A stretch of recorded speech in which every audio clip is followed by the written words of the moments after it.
Bonjour à toutes et à tous, je vais vous montrer dans cette vidéo comment je fais mes finitions lorsque je fais un entre-deux. Lorsqu'on débute, on a souvent du mal à se souvenir de comment faire les démarrages et comment gérer les finitions. Il existe plein de méthodes différentes. Donc moi ici, au centre, je vais utiliser simplement les nœuds pour bloquer les fonds et sur les côtés, je vais utiliser la brode. J'ai un dernier croisement à faire ici, donc je vais faire le point. Donc, ici, épingle close du volet. Si c'était le fond torchon, je ferai un point ouvert tout simplement.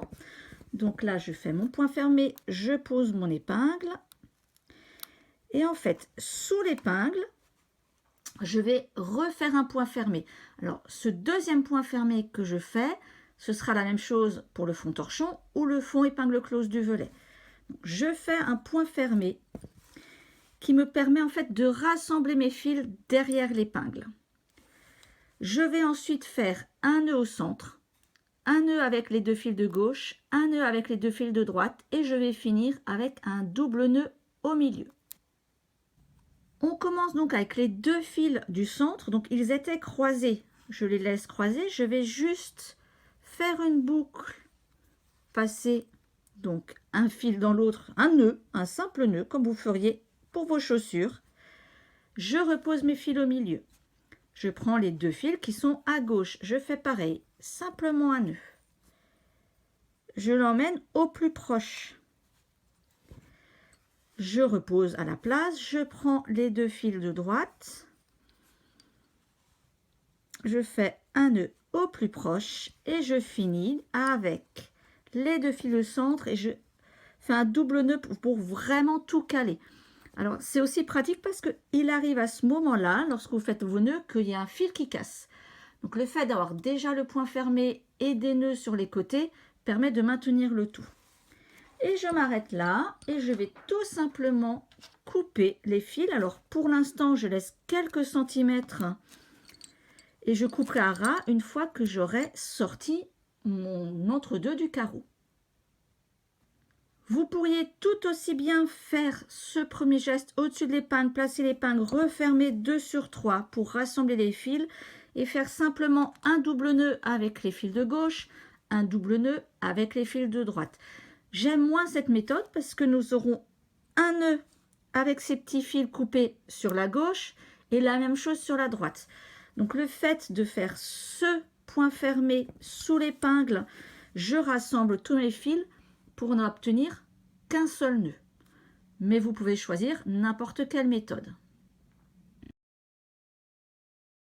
Pour la brode, si vous avez besoin de vous entraîner à part, il y a une vidéo spécifique sur le sujet, n'hésitez pas à aller la voir.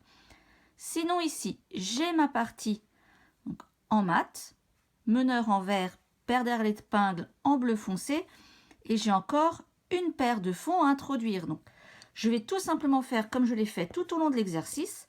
Je croise en point fermé, je mets mon épingle sous les meneurs.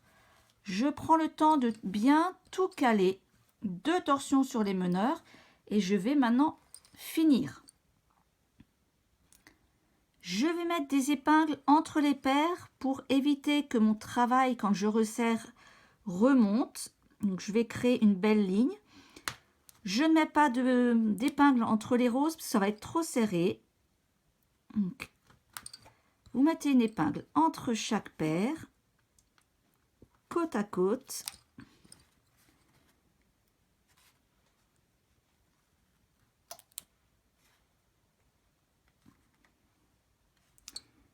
Et je vais caler aussi la paire derrière l'épingle.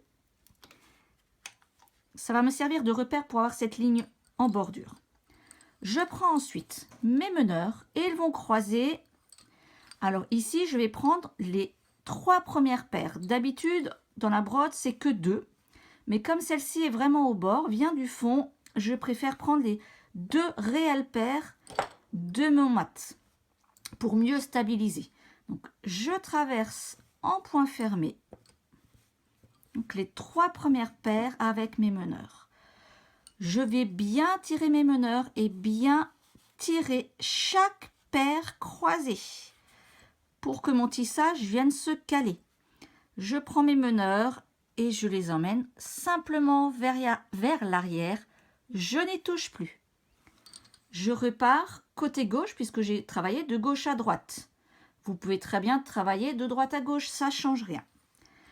Je vais traverser cette fois-ci simplement 2 paires.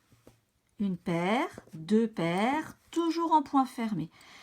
On prend le temps de bien caler. Et je vais répéter ce geste-là tant que j'ai des paires.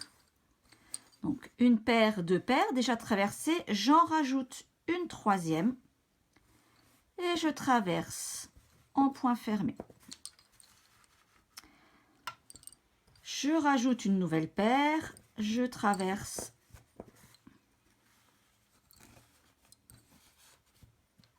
et quand vous placez la paire qui vient de traverser à l'arrière, vous la laissez simplement, pas nœud, rien du tout. J'emmène ma dernière paire, je traverse. Et maintenant, il ne nous reste plus que 2 paires, les 4 derniers fils. Et nous allons faire tout simplement un point fermé pour rassembler les 4 fils ensemble. Un nœud au milieu. Ça rassemble bien mes fils au même endroit. Un nœud à gauche. Un nœud à droite. Et un double nœud au milieu. Et ma brode est terminée. On s'inquiète toujours des fils à l'arrière en se disant est-ce qu'il faut les nouer? Pas besoin, ils sont tellement tissés qu'ils ne bougeront pas. Pas d'inquiétude. Et voilà, votre travail est terminé.